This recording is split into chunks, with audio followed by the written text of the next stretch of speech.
He threw a big party at his house. Only 2 people didn't show up, Mom and Dad. They couldn't come. They were locked in the bedroom. Dead. When the party's over.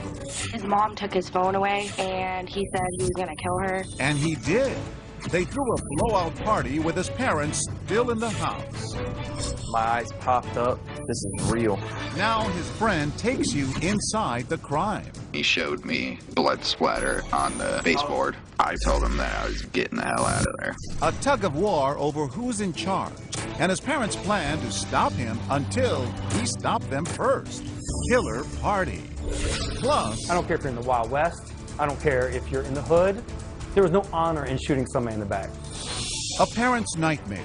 A good son experimenting with drinking, and then sneaking home and climbing through the window of the wrong house. Inside, a terrified neighbor with a gun. A look inside the investigation, and a heartbroken father retracing his son's last steps. I was absolutely outraged. When the party's over. Welcome to 2020 on ID. I'm John Quinones. The teenage years can be rough. Parents setting limits, kids pushing back, challenging authority.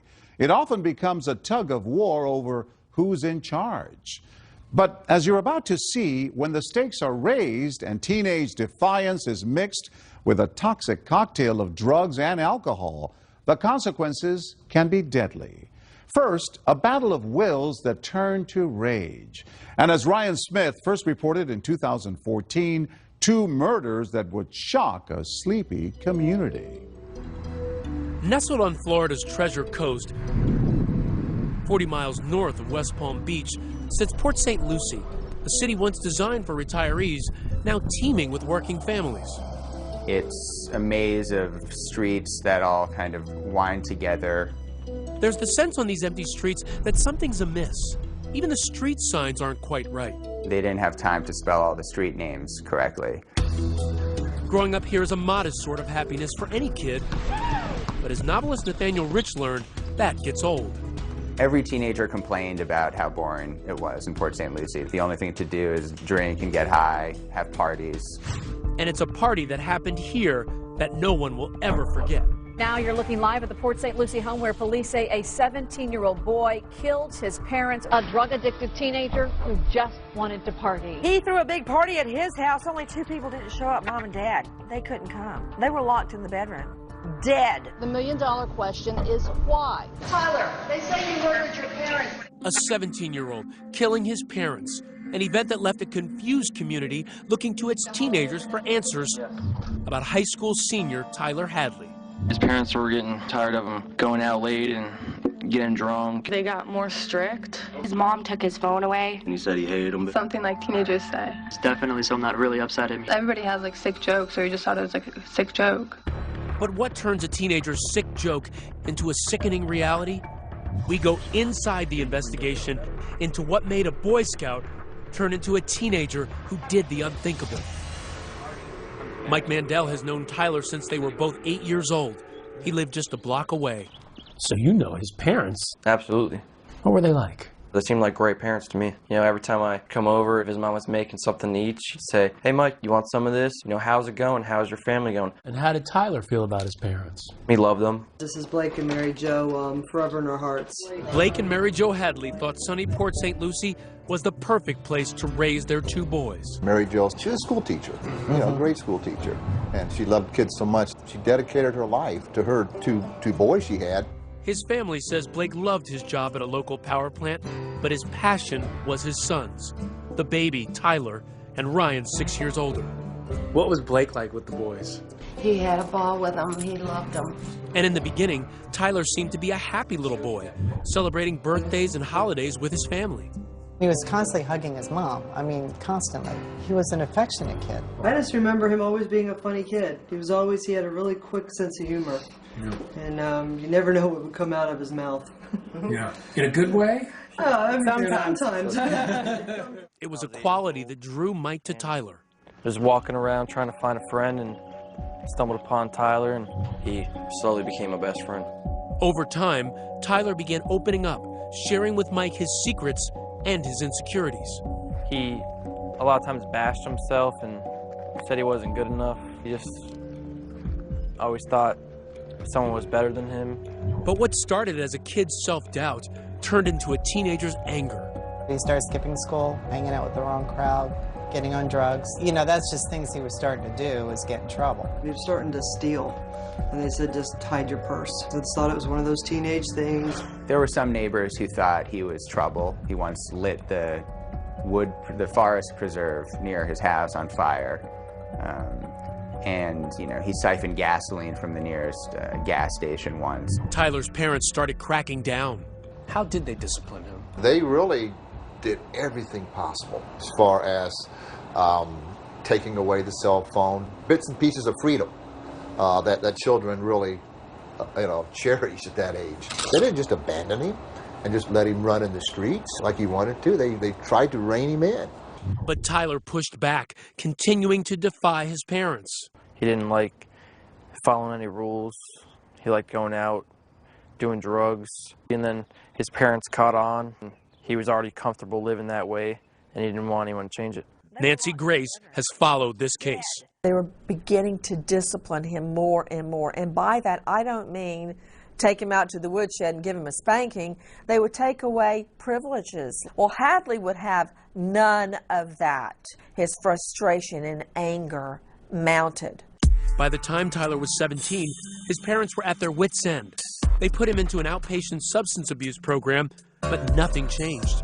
He came home drunk one night, and he crawled through his window when his parents woke up, and then they took away his phone and his car. He felt that she was over-disciplining him, and he said he wanted to kill her. Did it sound like he might actually do it? Absolutely not. And Tyler's parents were keeping a closer eye on him, taking him to a family reunion in Georgia just 1 week before life would change forever. We really enjoyed having him. He was very polite. I never saw Tyler lose his temper, ever. That's what is so bizarre. Posing for family pictures 1 minute, but plotting with his friends back home the next.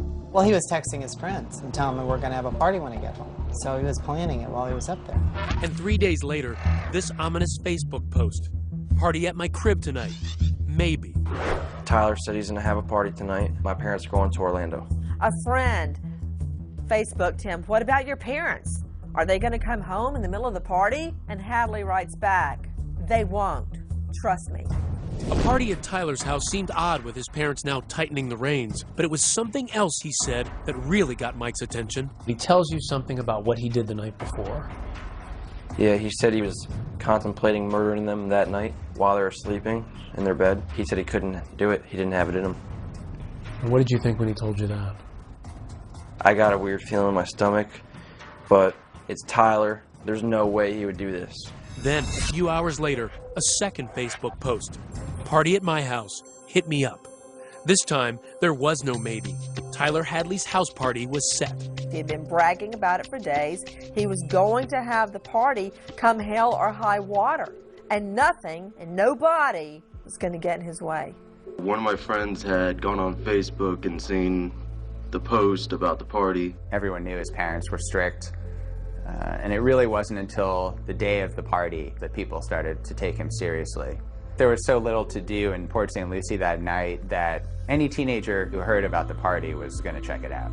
Around 9:30 p.m., Tyler picks up Mike and some other friends, and they head back to his house. Jesse DeRay is in the car.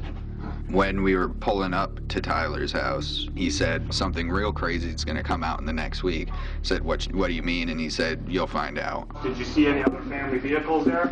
Yeah, and I thought that was kind of strange that his mom's car was there too. I asked him where his parents were, told me they were in Georgia. It was a free-for-all. Kids could smoke inside the house. They were drinking. Kids were bringing beer and pot and pills.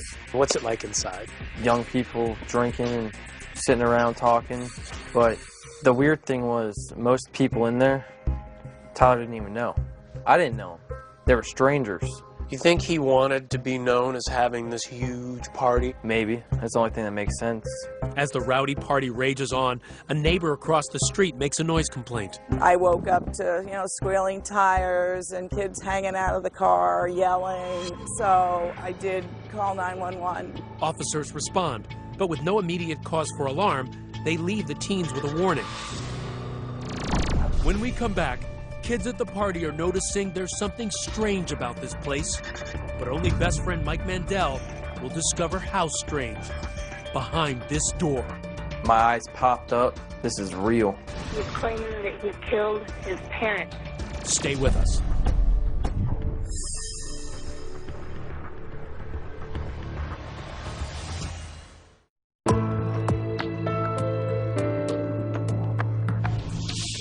For months, 17-year-old Tyler Hadley's clashes with his parents had been escalating. So how is it possible they'd allow him to have a blowout party at their house on a Saturday night? As the party rages on, Tyler has a secret, and he's about to share the shocking details. Ryan Smith picks up the story. In Port St. Lucie, Florida, Tyler Hadley's house party is in full swing. 60 teenagers drinking and drugging with no parents in sight. Tyler's older brother, Ryan, away at college. One kid was walking around saying, "I smell dead people." Other kids had seen some signs of blood or what could have been blood. The house was a mess. It looked like it'd been ransacked. As the night wears down, Tyler is growing agitated. Do you recall him yelling at somebody trying to go back towards the back part of the house? Yes.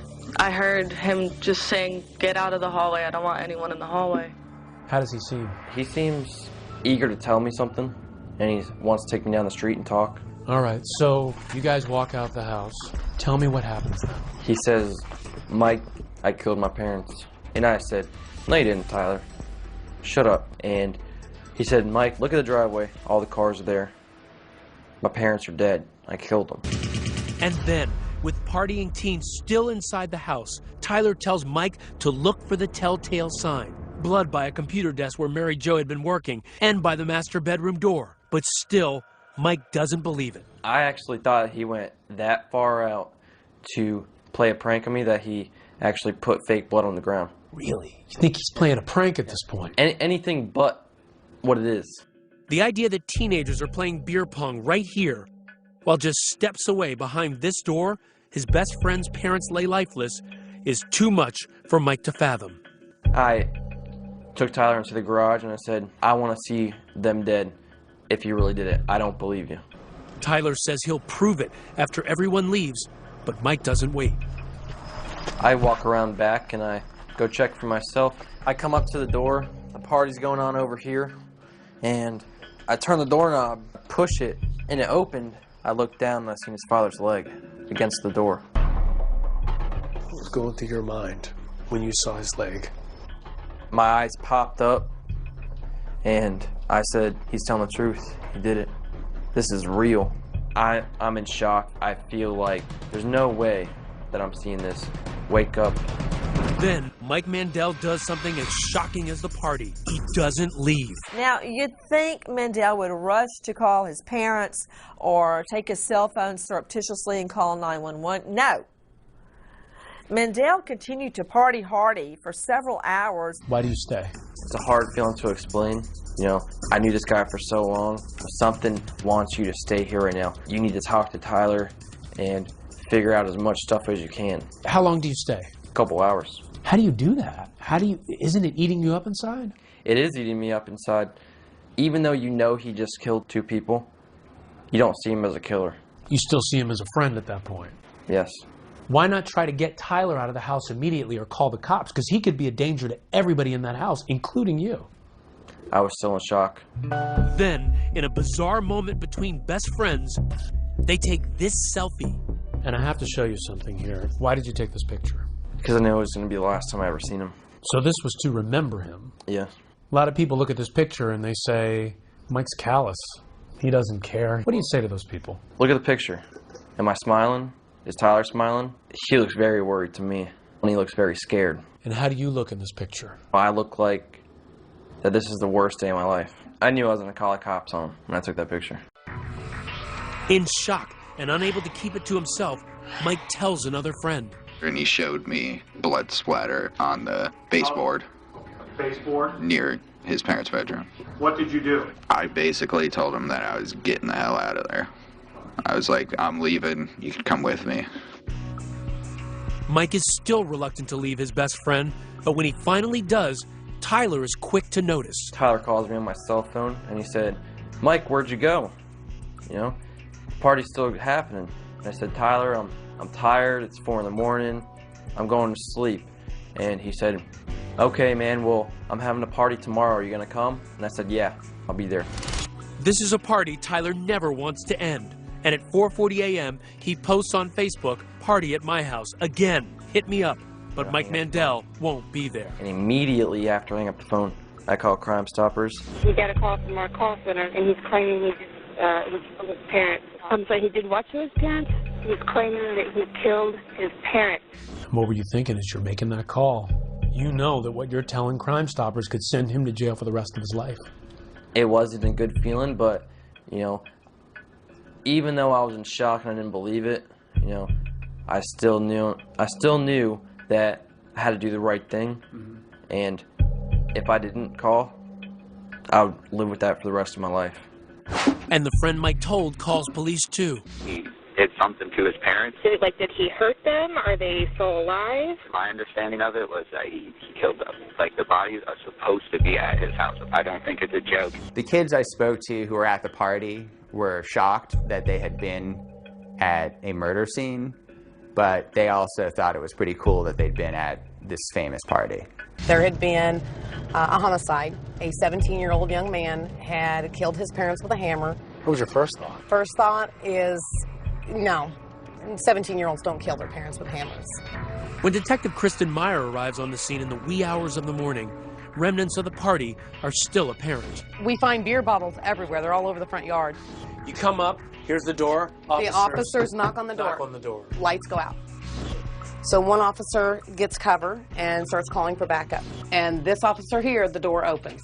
And there stands Tyler. When we come back, she grabbed her head and said, "Why, Tyler, why?" It's the question everyone wants answered. Why did Tyler snap? Was it a threat, a final ultimatum from his parents that pushed Tyler too far? That's your motive for the murder. Stay with us.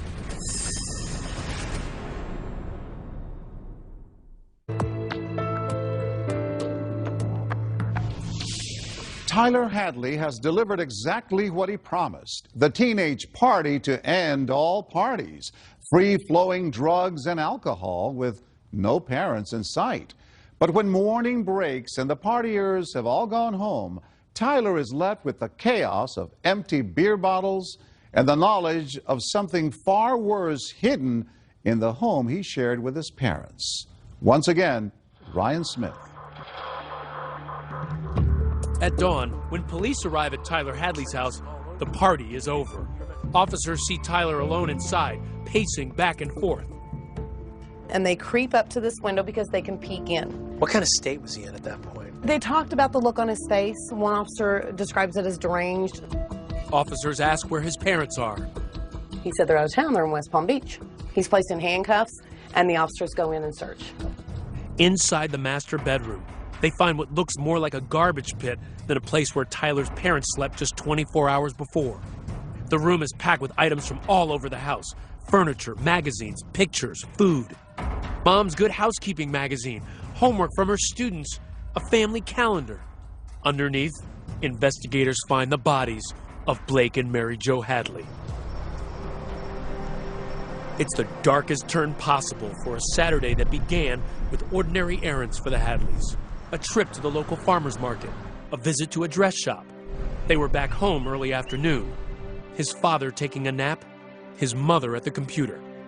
Tyler told his best friend Michael Mandel that to psych himself up, he listened to the Lil Boosie song, Feel Lucky. Got it on your mind, I want you to feel lucky. Then he grabbed a hammer. He said he stood behind his mother for 5 minutes while she was on the computer trying to figure out whether or not he should hit her or not, and then at some point he hit her. Mary Jo's screams woke his father. He rushed to the doorway and was stunned by what he saw. And he couldn't even move. And Tyler said he ran up to his father, hit him, and his father asked him why he's doing this, and he said, "Why the f*** not?" Tyler told him that he then dragged his parents' bodies to their bedroom, then spent hours cleaning up the blood, stripping the walls, leaving empty hooks where family photos once hung, adding them to the pile. At some point during all of this, Tyler makes that post on Facebook that the party is on. He uses his parents' ATM card to withdraw $400 in cash and buys beer for the party. At the party, he's having a great time. He's playing round after round after round of beer pong. He's laughing, he's joking, he's planning a party for the next night. What occurred that day was what can only be described as one of the most heinous, cold-blooded, and calculated murders I've seen in 23 years as a prosecutor. The prosecutor assigned to the case, Tom Bakkedahl, tries to make sense of the grisly murders. This is not your kid from the wrong side of the tracks. This is not your kid who was raised in an abusive, violent family. And these parents gave him everything. Investigators find evidence that points to premeditation. For months, Tyler repeatedly talked about killing his parents to his friends.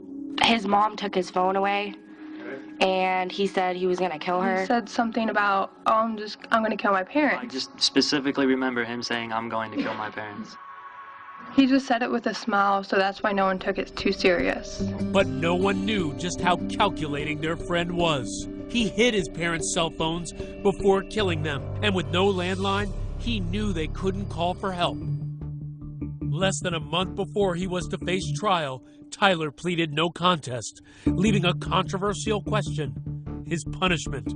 He could be protected by a 2012 Supreme Court decision, which ruled that for juveniles, a mandatory sentence of life without parole is unconstitutional. But prosecutors argue that with a crime so heinous, Tyler should never see the light of day. He has sentenced the whole family to life. But Tyler's defense team argues that Tyler was mentally ill. The major depressive disorder. He had issues with anxiety and depression. He was suicidal. And low self-esteem. He was drinking heavily and abusing drugs. It was not one thing alone. It was the deadly combination of them all. But the counter to this would be a lot of people have disorders, take drugs, some even take illegal drugs, his choice, yet they don't kill their parents. What I think is one of the most important factors is the juvenile brain. The juvenile brain does not fully develop until the age of 25. Adolescents don't show the same abilities to control, regulate, and identify their emotions as adults. Expert Dr. Randy Otto says the lack of control can turn teen impulse into action. The frontal part of the brain is not functioning as fully as it would as an adult to kind of keep that in check. So you have the emotional upset without the part of the brain that is focused on deliberation, reflection, and planning and consideration. But the prosecutor says Tyler, just 153 days shy of his 18th birthday, should be treated as an adult. The state's president? This is not a youthful act of indiscretion. As for the motive, could it really just be the party? The prosecutor poured through messages Tyler exchanged with his friends for clues. In them, Tyler complains about the outpatient rehab program he's in, writing, "I seriously hate that for real." But ultimately, we think that what happened was that the parents had threatened to put him into a full-blown inpatient program to commit him. Institutionalized at a home for troubled teens. You're going to take away what I want to do, and I don't like it. Right. That's your motive for the murder. The decision over Tyler's fate has ripped the family in two. Mary Jo's mother, Tyler's grandmother, hoping for parole. I just want Tyler not to spend the rest of his life in jail because I know he's a life worth saving. But for his father's family, like Mike and Cindy Hadley, forgiving their nephew is out of the question. I can never forgive what he did. Maybe someday. I can't say never. I don't know. Do you think he understands what he's done to your family? I really don't know at this point. This is a cold-blooded murderer that we're talking about here. Yeah, he's my nephew, and I love him. All right? There's only one sentence. It's life in prison. You don't think there's any way he could rehabilitate himself and be a productive member of society? Would you want him living with you if he got out? Mike's concern now entirely for Tyler's brother Ryan. That's the person that we need to feel sorry for. He lost his entire family. You know, he lost 3 people, his mom and dad and his brother. Could you state your name, please? Ryan Blake Hadley. Do you love your brother still? I do love my brother. Do you hurt for your brother still? Yeah, I hurt for my brother. But that love for his baby brother has its bounds. Under what circumstances would you like to maintain this relationship with your brother? What I want is for him to get the maximum penalty possible. Mr. Hadley? Finally, Tyler speaks publicly about the crime, but offers little insight. I'd like to direct this to my entire family. All of you. Everyone. All of you. And I know it's hard to understand, and you can't begin to explain, what happened. I just want everyone to know that I am truly sorry for the acts I committed. The judge was unmoved. It is hereby the judgment and sentence of the court. The defendant be sentenced to life without the possibility of parole. No one wants to see a youth behind bars, but in this case, he murdered both of his parents. A colder heart I've never seen. If he were here today, if you could speak to him directly right now, what would you say to him? Well, of course I'd ask the question, why? I might ask him, you miss your mom and dad? Didn't they mean anything to you? Was it worth it? Are you happy now? I hope that party was worth it.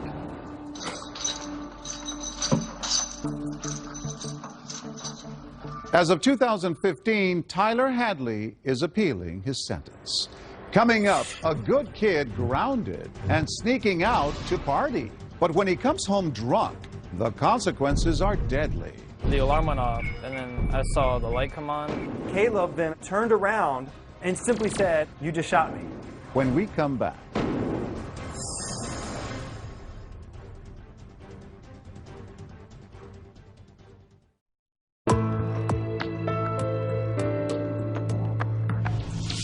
It's not unusual. A teenager sneaks out at night thinking his parents won't notice. A party, drinking alcohol, and he'll be back in bed before the rest of the house wakes up.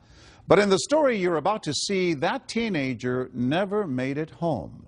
As Deborah Roberts first reported in 2014, only 2 people will ever know for sure what happened that night. And one of them is dead. It was late Saturday night.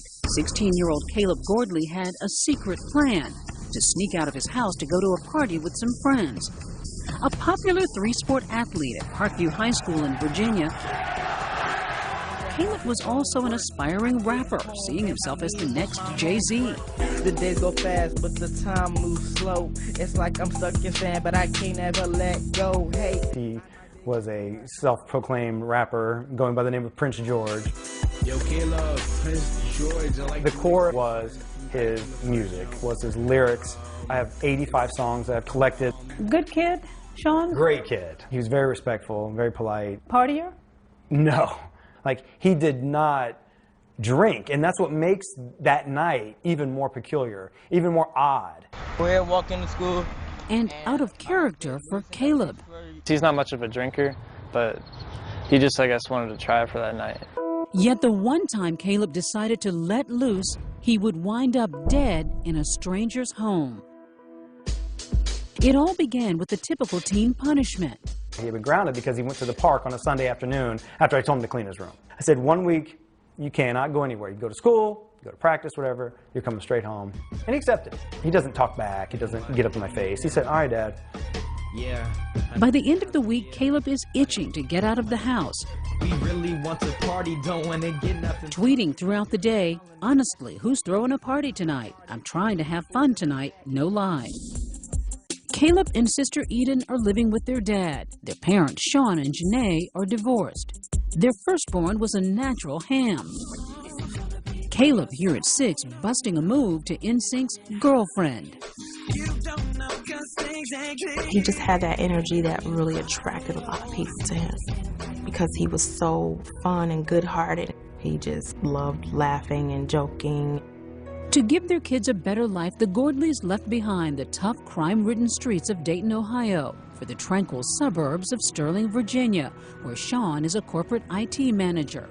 I was happy with the area. I was happy with the school. The community seemed to be very active and social and kind of close-knit. After the split, Janae moved back to Ohio to go to school, but never missed a beat with her kids. How much did you monitor his social media accounts? A lot.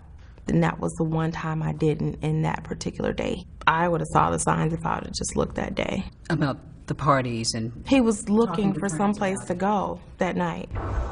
So at the stroke of midnight, Caleb slips out of his two-story home. He would never return. Caleb's first mistake would happen just after arriving at a buddy's house a few blocks away. Some of the boys begin tossing back vodka shots. By 2 a.m., a woozy Caleb decides it's time to go home before his dad notices he's gone. Good friend Corey Carrico was with Caleb. I took him back to my house, and I was going to make him stay there, but he knew he had to get home. I knew that for sure, because he kept bothering us about it. Staggering now, Caleb needs his sober friend to walk him the few blocks home to his quiet cul-de-sac, where many of the houses in the development look nearly identical. We crossed this fence because all the houses are similar, and then once we crossed, we came up to this window over here. We thought this was the window. Yeah, we thought this was the window, and I just opened it up. I've never come in the back way before. It looks different from the back. I always come from the front when I come pick him up in the morning. So I figured it was his house because he thought it was his house too. Did you just sort of like shove Caleb in? No, he went in himself. The alarm went off, and then I saw the light come on, and then I heard yelling, which I thought it was Dad. So then I ran because I thought I was going to get in trouble. Turns out it's not Caleb's dad. In fact, it's not even Caleb's house. It's the neighbor's home 2 doors down. The startled homeowner grabs his .40 caliber pistol that he kept next to his bed, thinking a burglar has broken in at 2:30 in the morning. In the chilling moments that follow, gunshots. How many times was Caleb actually physically shot? Once. Out of 4 shots, he was hit once. A developing story now out of Sterling. Loudoun County Sheriff's deputies responded to a burglary with shots fired on... The next morning, news of a shooting quickly spreads through the neighborhood. At Caleb's home, there's panic. His sister Eden realizes her brother isn't in his bed. My friend's mother called her and told her that someone 2 doors away from us had gotten shot. She said somebody was trying to break in. I told my dad, and he was like, I woke up this morning, Caleb's not home. I don't know where he is. I ran over to the neighbor's house, knocked on the door, and didn't find out any information. I ran back in the house, called 911. What's going through your mind at this moment? I know my son's dead. I know he's dead. Corey dropped Caleb off at my house at 2:30 in the morning, and there was a shooting in my neighborhood at 2:30, and I can't find my son. I knew it instantly. His 16-year-old son shot dead. I could barely talk. And I was so lost, and I couldn't fathom surviving this. I didn't know. I was like, well, there's no going beyond this. Eden and Sean break the unbearable news to Janae in Ohio. Overcome with grief, she heads to Virginia. I wept in the airport. I wept on a plane in front of strangers, and it didn't even matter. You lost your son. Did you understand at all what had happened? I did. I understood that, he made a mistake. And then it cost him his life. Yeah. My handsome man. A life even Caleb realized was fragile. This is the new microphone. And trust me, I have like 6 songs that I'm going to be putting up today. And one of those songs he wrote just months before dying is oddly prophetic. 1, 2, 3, your life can be done like that. Called Reckless, with the sound of gunshots in the background, Caleb rapped, your life can be done like that. His own life cut heartbreakingly short in what seemed a classic case of self-defense. Somebody breaking into your house, you don't know. This person is going up the stairs, going towards where the homeowner's family was. I guess he fell in fear for their lives. I mean, I put it on me at first. I thought it was all my fault because I took him to the wrong house. But you realized it was a tragic mistake. Yeah. Both Sean and Janae believed it was an awful accident until they got the police report. What it revealed would change everything for Caleb's parents. Once I got the details, I was absolutely outraged. Was it self-defense or something else? Murder. Stay with us.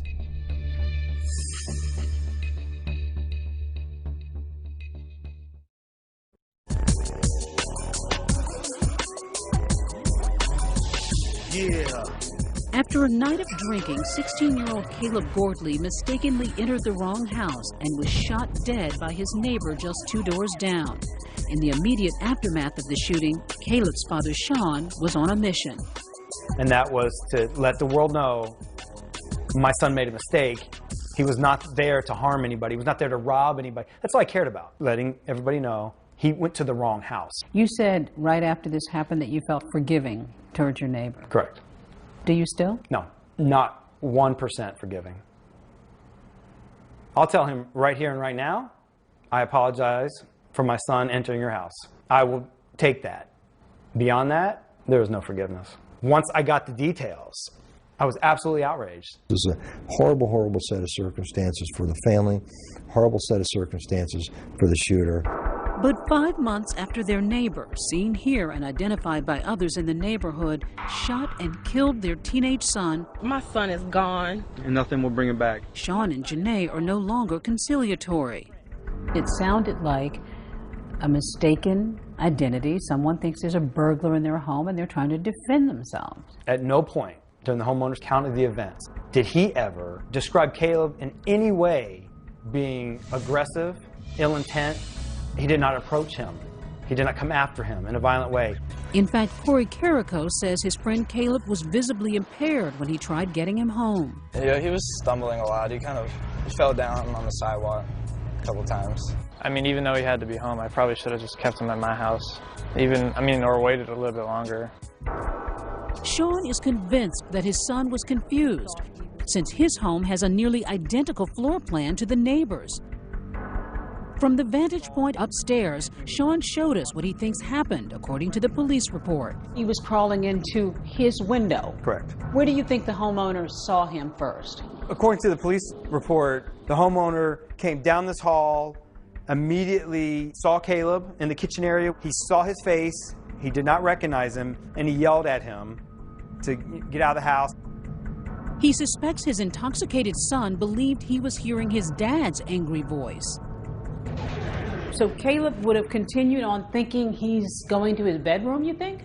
Yes, correct. But remember, the 6-foot-tall boy is in his neighbor's home and headed toward the bedrooms where his neighbor's fiancée and son are staying. The homeowner said he made eye contact with Caleb, and there was a dazed look on his face. So he knew he was on drugs, alcohol, whatever the case may be.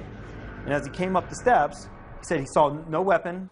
His neighbor then yells out and fires a warning shot, fearing the unknown intruder who's making his way upstairs near his family.